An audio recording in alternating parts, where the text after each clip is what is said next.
Soyez les bienvenus, chers téléspectateurs.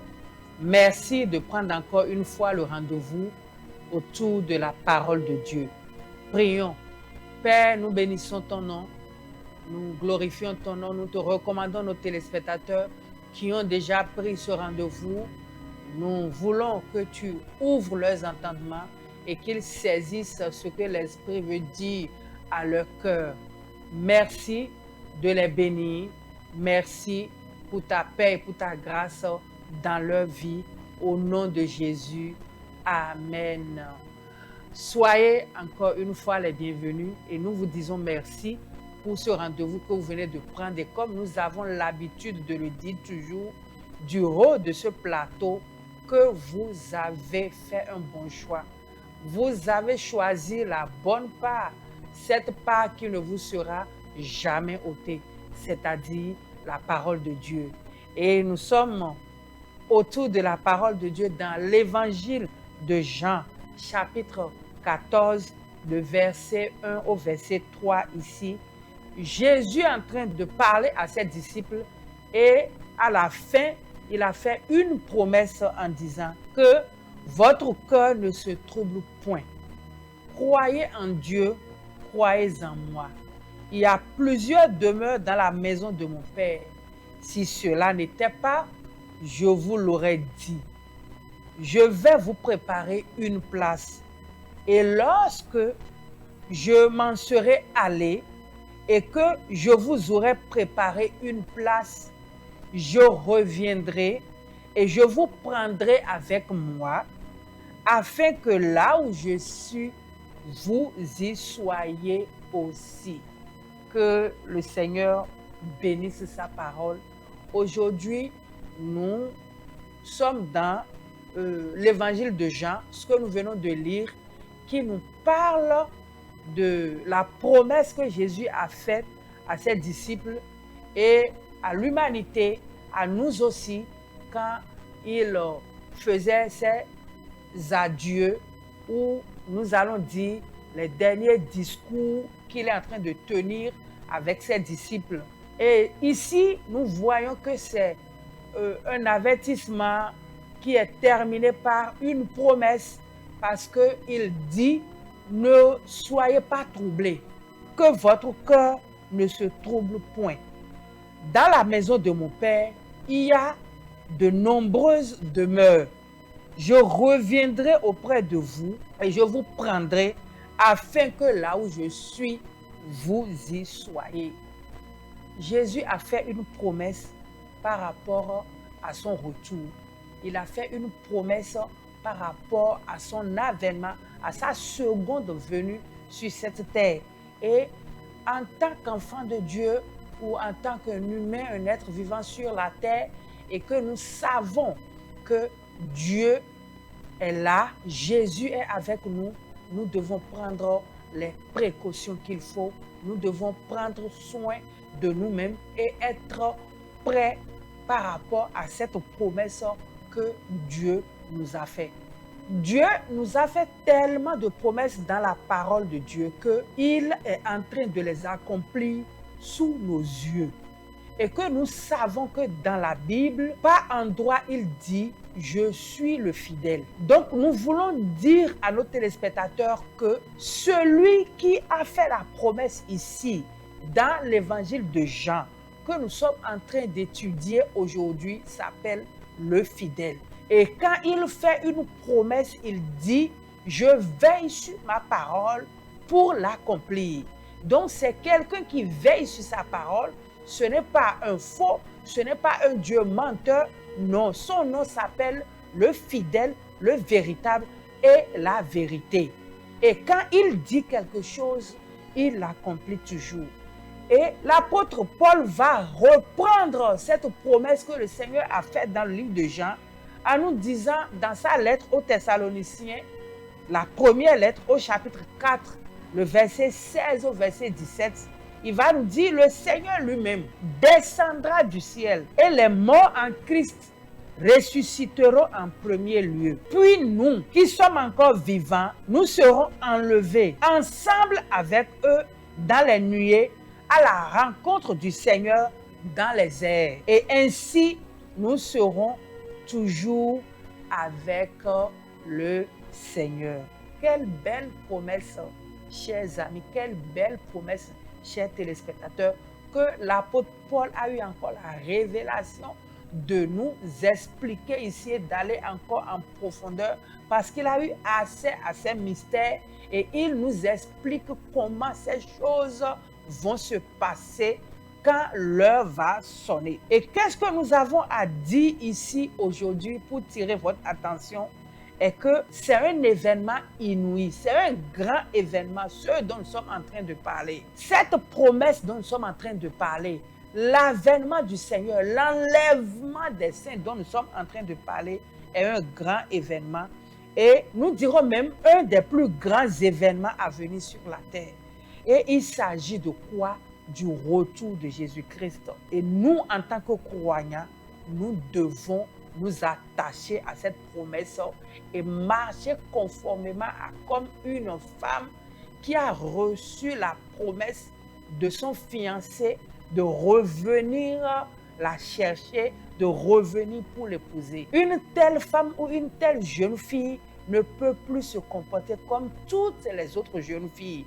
Une jeune fille qui a reçu une promesse de son futur époux de venir la chercher doit savoir se comporter.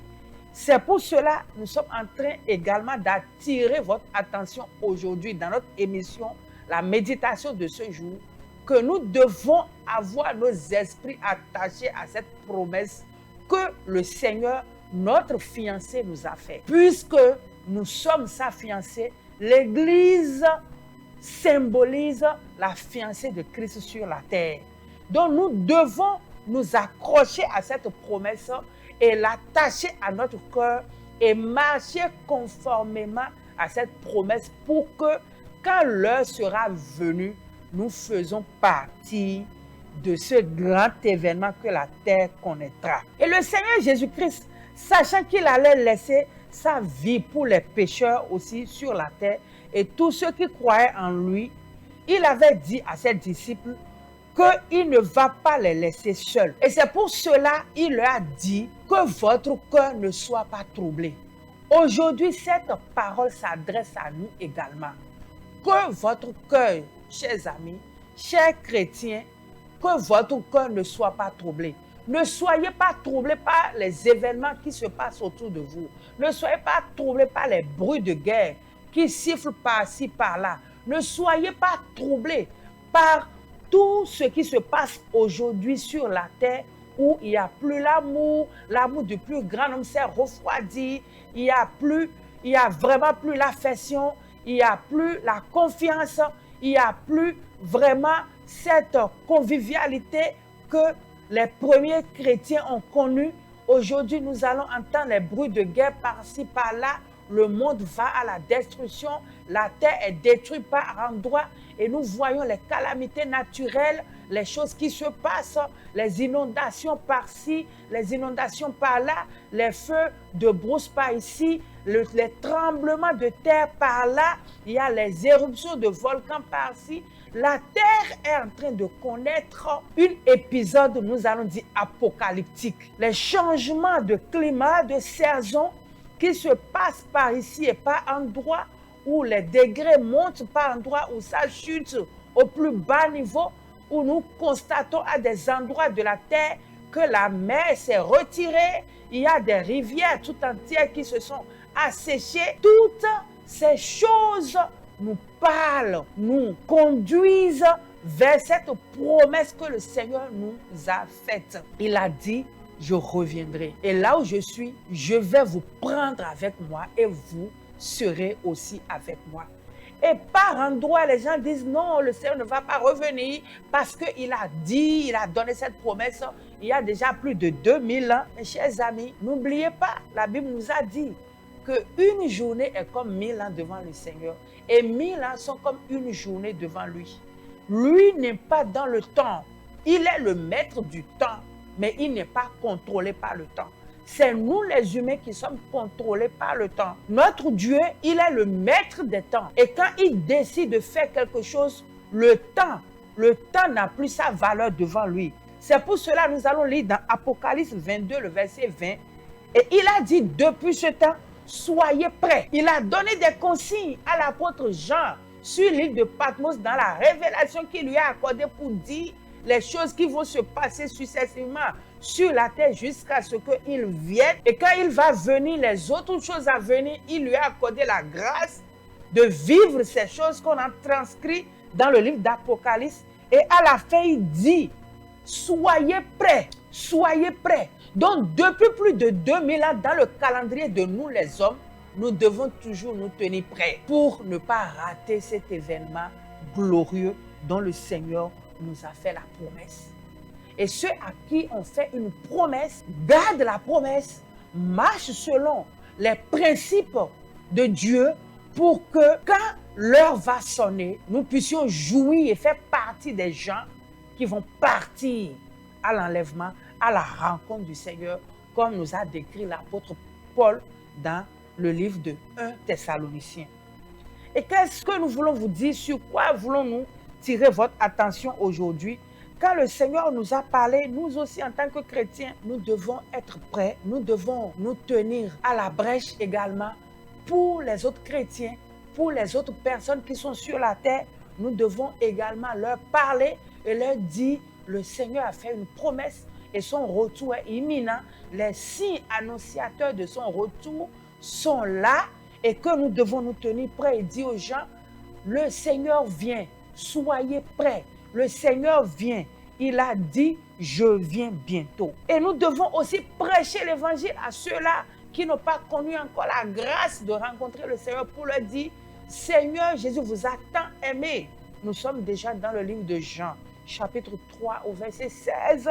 La Bible va nous dire, car Dieu a tant aimé le monde qu'il a donné son Fils unique afin que quiconque croit ne périsse point, mais qu'il ait la vie éternelle. Nous vous présentons aussi l'évangile aujourd'hui. Vous qui ne connaissez pas encore le Seigneur, pour que vous faites partie de ceux-là à qui on a fait la promesse. Il suffit seulement d'ouvrir votre cœur, d'accepter le Seigneur Jésus dans votre vie. Nous vous présentons l'évangile aujourd'hui, de l'accepter dans votre cœur et dire, Jésus, je décide de te suivre. Je veux faire partie de ces personnes à qui tu as fait la promesse de revenir. Et moi aussi, je vais avoir ma part de cette bénédiction. Souvenez-vous, chers amis, de la parabole des 10 vierges, où il y en a 5 qui sont folles et 5 qui sont sages. Et à la fin de cette parabole, nous voyons également que les 5 folles sont restées. Elles ne sont pas parties parce qu'elles ont manqué à quelque chose, elles ont manqué à l'appel, faute d'huile dans leur lampe. Et les sages ont répondu présentes et sont partis.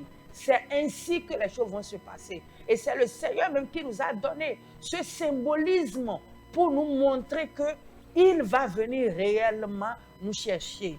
Chers amis, chers téléspectateurs, pensons au retour du Seigneur, pensons à l'enlèvement des saints, pensons à ce que le Seigneur viendra nous prendre avec lui dans les airs et soyons vigilants et gardons cette promesse au fond de notre cœur et le Seigneur, à coup sûr, nous prendra avec lui. Chers amis, c'est sur ça que nous voulons arrêter notre méditation de ce jour pour vous dire, ayez confiance en Dieu et ne soyez pas troublés. Le Seigneur nous a fait la promesse et il est sur le point de revenir nous chercher. Que le Seigneur vous bénisse et nous vous suggérons encore de garder ces versets. Nous étions dans le livre de Jean 14, du verset 1 au verset 3 et dans le livre de 1 Thessaloniciens, chapitre 4, du verset 16 au verset 17. Que le Seigneur vous bénisse, qu'il bénisse votre écoute au nom de Jésus. Amen.